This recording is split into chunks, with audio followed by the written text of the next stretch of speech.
Welcome to Energy Stew. This is Peter Roth, your host. And I'd like to ask you, what does language mean to you for clarity and purpose? How are you getting through your life, speaking whatever languages you speak, in whatever terms they offer you? Because so much of our reality is based on how we speak and know and hear words and descriptions. And in order to understand this better and maybe help us even speak to each other better is in general in life is our guest, an author and a wonderful consciousness professor, somebody who really takes thinking very seriously. I'm so glad. Christian de Quincey, welcome back to Energy Stew. As always, it's a pleasure, Peter, to be having a conversation with you. And I'm really looking forward to talking about talking and conversation and language. Right, because I think that's what confuses so many people, is that we seem to be speaking different languages, even though we might even be saying the same words. We hold them differently. And that's so much having to do with our conditioning. And, I'm thinking of words that are being bandied around in the political environment nowadays and how people get plugged in and lose perspective because we're so plugged into the propaganda, the way that we've been manipulated by it. I don't think we have clarity. Well, yes, language, as we all probably are aware of, is a two-edged sword. It's a means of enhancing communication. Obviously, there are other ways to communicate than through symbolic language, like touch and body gestures. So language facilitates communication, but it can also obstruct and obscure communication. Sometimes that happens through misunderstandings or people using language in different ways to mean different things. But it can also abuse the communications between individuals, but also between groups intentionally. And because it's very topical, what comes to mind immediately is yesterday's news that the US Department of Energy decided to relabel fossil fuels as molecules of freedom. I mean, how ridiculous and obscurantist can you be? And so clearly, the Bush administration, the second Bush administration, decided to rename French fries freedom fries. And so this kind of silliness goes on at the highest levels in government, deliberately to confuse people and to distort people's ways of thinking. And more so than ever. Oh yes, more so than ever. And that's exploded by the use of social media. And actually, I'm thinking of a word that is going to be a heavy-duty word in this next election, is socialism. Right. And how that plugs people in one way or another. Mm-hmm. And yeah. I think it's a very misunderstood word. And a lot of people don't understand that they don't understand it. Yeah, I was just watching a video on YouTube this week, recorded sometime in the 1950s, I can't remember exactly, between the House Un-American activities. What a ridiculous, talking about language used to obscure clarity, naming that group of people the House Un-American, it just doesn't make any sense. Anyway, they were challenging the singer, actor, activist Paul Robeson and trying to get him to expose his colleagues and friends as communists, and he just completely dominated them and refused to be to be intimidated by them. And in the end, he stood up to them so strongly because they were abusing language and their authority, of course. And they had to call the hearing to a close. So this has been going on for a long time. Basically, it was clear that they had no interest in understanding what communism actually entails or what it does. They just were relating to their own biased conceptions of the word communism. And so today we're having the echo effect of that with the reactions to the word socialism. Right. So yeah, I mean, it's ignorance and intentional ignorance and intentional distortion. But I think that politics directs itself towards distortions and, it's propaganda, different ways to condition our minds to behave in ways that might not be very bright, but the conditioning is so strong.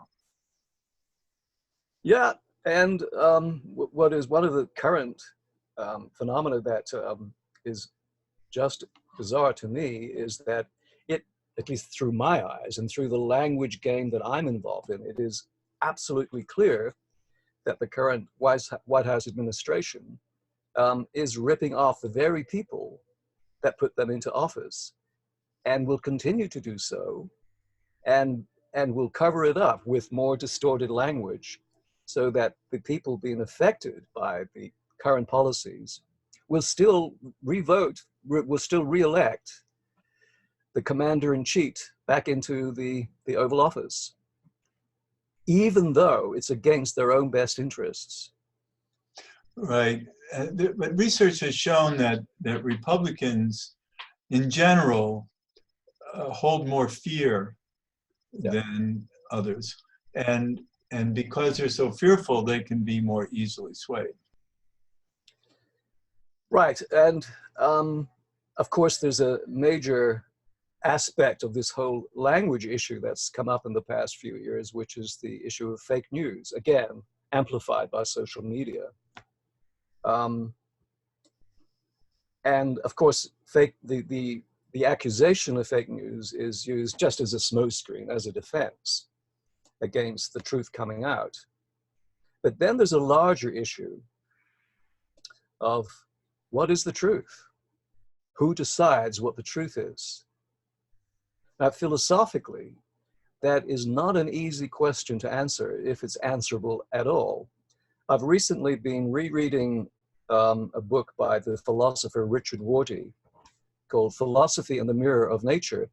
And he's basically making a case, a very complicated case, but I'll try to simplify it, that ever since Descartes, with his focus on the mind being interior and the body being exterior, this subject-object split, and the notion that the mind, that we kind of look inside and see the world reflected on the inner mirror that Rorty refers to as our glassy essence. I believe that was a phrase that was originally used in Shakespeare. Anyway, he severely critiques this whole idea of this inner glassy mirror that reflects the world that we see. And if we want to know what's really true, we just need to look inside and get clarity on what's going on in our own minds, and that will reveal the truth. Well, Rorty is saying there is no inner mirror. There's no evidence for anything like that. And that whole idea of using visual metaphors to describe the mind ever since Descartes has really done a great disservice to philosophy and to people's understanding of what truth is and what knowledge is in general. So he's saying there is no way to establish the quote unquote real truth, because one person's truth is constructed within the language and context that they use to using that language, which can be very different, even though they both might be speaking English or both might be speaking German or French or whatever. They're still speaking radically different languages in the sense of they're speaking from within different vocabularies with different meanings, and then different rules on how to use the vocabulary. So every language game, this is what the philosopher Wittgenstein called them, language games, is a set of rules and conventions that a group of people use to communicate. And once they adhere to the rules, they can more or less communicate effectively. So if we are to think of a language game, something like a sports game, where there are rules and regulations and conventions, and somebody might be speaking from a baseball language game, to use this metaphor analogy, and somebody from a football language game. Well, clearly, if they're speaking from within a different set of rules and regulations, you cannot apply the rules of baseball to the rules of football and vice versa. So there's always going to be major discrepancies if they're trying to communicate about some specific point related to one of their games from a different game. Well, there are always going to be relative realities that are different for different people, for different purposes.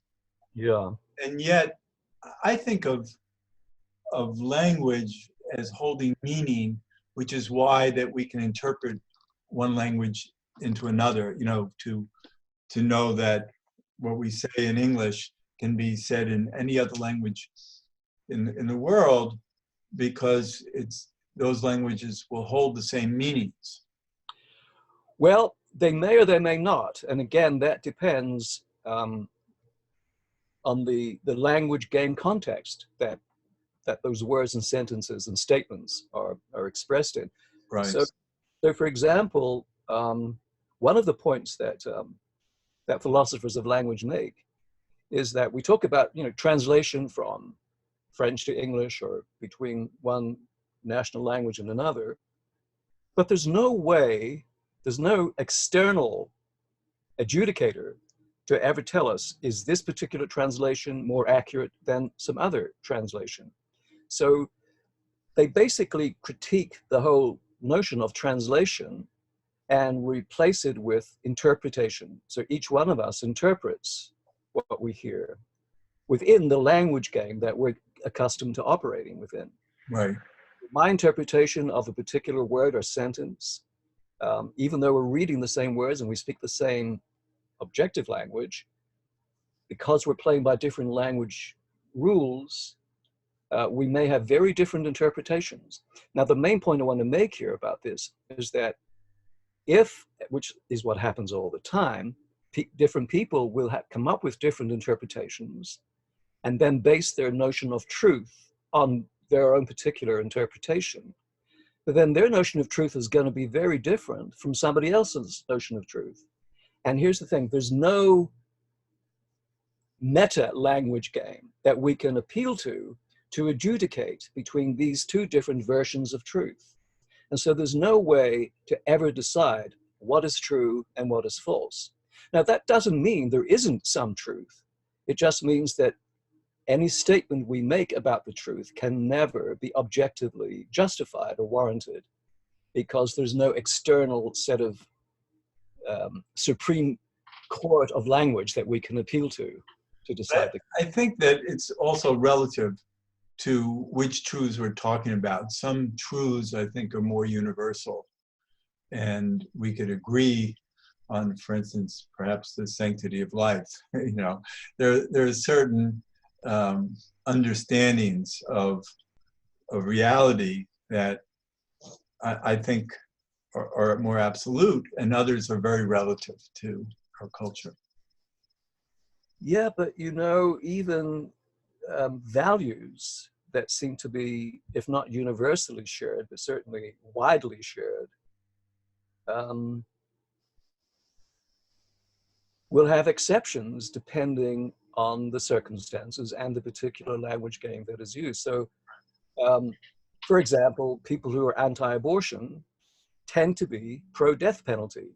So it's not that they hold life as something sacred. It's that they have some other agenda that they're obscuring through claiming to be respecters of the sanctity of life. Right, and that's been distorted over time, because the Republican Party, which is very anti-abortion, wasn't that way 40 years ago. Yeah. They took it on as a political stunt so that they could influence voters. Right. So what's been happening for me recently is quite a major shift in my own approach to understanding these issues. For a long time, I was very skeptical, even critical, of postmodernism and hermeneutics as a valid way to approach understanding what's going on in the world. And I tended to be much more in the analytical tradition. But having reread Rorty's book, I've done almost a complete 180 and realized that instead of searching for truth, which is what modern Anglo-American philosophy has been doing for about 400 years, he says we can never achieve that because there is no way to adjudicate what is true and what isn't. He says we need to, instead of looking for knowledge and methods to warrant and justify any knowledge claims, we need to take an hermeneutical approach, which is interpretation, and then to compare one person's interpretation with another interpretation. Now, in conversations with some of my colleagues recently, they've pointed out, well, if there's no way to establish one person, truth between one person's statement and another, then everything is relative. And what's the point in even having a conversation? Well, the answer to that is if you stop looking for some final truth and instead open up to continuing the conversation, even though you know there's never going to be an end to the conversation, you're never going to resolve the issue. But by engaging in an ongoing conversation, we can create opportunities for sharing different insights or triggering different insights from one language game to another language game. And as these insights accumulate, we can then apply them practically in our lives. And so there's great pragmatic value to continuing an hermeneutical conversation, a conversation about, not about are you right or am I right, but what's your interpretation and here's my interpretation, and let's see what can come out of the alchemy of dialogue. What I'm sensing about this is the age that we're in was predicted by the Mayans 1,000 years ago, that our previous 360 years up until this decade was a very left-brain period of time, was a time where, because these come and go over thousands of years, these 360-year cycles. And when we're in what they call the day, is what we've just been through, 360 years of an empire being built based on knowledge, on left brain principles, on hierarchy, on power, and that ends up self-destructing because of greed and corruption. You can't be smart enough without getting into all this trouble of language and the ability to distort it. So now, according to the Mayans, we're going into 360 years of night, and in 360 years of night, we can't use the same principles of knowledge, of an external reality being the ultimate benefit. So now we go into internal reality. The night is what's on the inside, which is really where wisdom is held, which is what I think you're talking about, which is getting to a deeper level of coordination of ideas and trying to have a wise answer to them. Yeah, well, really what I'm talking about, or attempting to talk about with some clarity, perhaps not doing a very good job of that, is to shift from looking for knowledge as truth to knowledge as what works in my life, in the community's life. So instead of looking for some objective truth, look for insights and information that will enhance our experience of being in the world in such a way that we apply what we know or think we know pragmatically to achieve some particular end. And there's never going to be the end to everything that we desire or want or that's beneficial to us. So it's always an ongoing conversation. Right. Major shift from looking for truth or knowledge as truth to being open to an ongoing dialogue that reveals our, well, I guess reveals different insights that we can then apply in our own lives in a pragmatic way that enhances. So another way of thinking of it is the difference between, in philosophy at least, between searching for justification for truth and knowledge as a way to edify, to enhance the experience of being in the world. Right. Two very, very different agendas. It adds to the conversation, but the idea is to apply wisdom to it. And wisdom is unending and dynamic, that the job is never done. So there is no ultimate truth to wisdom, because then that would become knowledge. And it doesn't lock, it can't lock itself in, because there's always the next problem to solve. I like that. What that conjures for me is, at one point in this conversation, I was going to ask if, do you have a clear definition of wisdom? I don't need to ask that, because what I got from what you just said is that wisdom is, it's not an accumulation of different facts. Wisdom is a stance or an attitude to our relationship to the world and our relationship to other people. So wisdom is more of a existential stance than a collection of facts. Although with wisdom, we do need to take action and not base it on pure knowledge, where we could be confused with another person's point of view. Right, right. Yeah. So we're always going to be in discovery, and it looks like, we're meeting a path to a fire right now that's going to, I don't know what it's going to light up, but it's, I think in evolution, it lights up our inner, let's call it inner truth, our, where wisdom takes us, so that we can at least feel grounded. And I think we also probably need to factor in what are often referred to as altered states of consciousness. I prefer to refer to them as alternative states of consciousness. And the reason for that is the idea of altered states of consciousness implies that these other states are distortions or alterations of the fundamental basic state of consciousness, which typically tends to be wide awake, rational consciousness, as if these other forms are less than the normal grounded state of consciousness.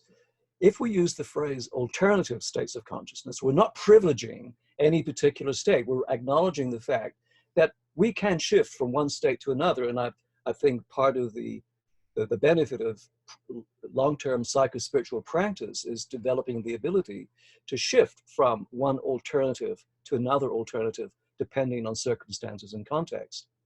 So that's why I prefer to use the phrase alternative states of consciousness rather than altered. It's hard to describe what that does to our minds in order to proceed more correctly in life, because we have a broader scope of consciousness. Right. And so one of the responses to the issue of there being no method to decide one version of truth from some other version of truth, and therefore it looks like everything is relative. Some people take the view that, well, in these higher states of consciousness, we can see through the obscurities, we can see clearly, and so there is a way to transcend the limitations of language by entering these alternative states of consciousness, these higher states of consciousness. And I agree with that. I've experienced it myself. But what I also know is that when that alternative state of consciousness comes to an end and I return to my usual state of consciousness, I'm now back in the domain of language. And so for me to express and communicate whatever insights I had in these altered states of consciousness, alternative states of consciousness, I have to come back to the domain of language. I have to enter some language game. Right.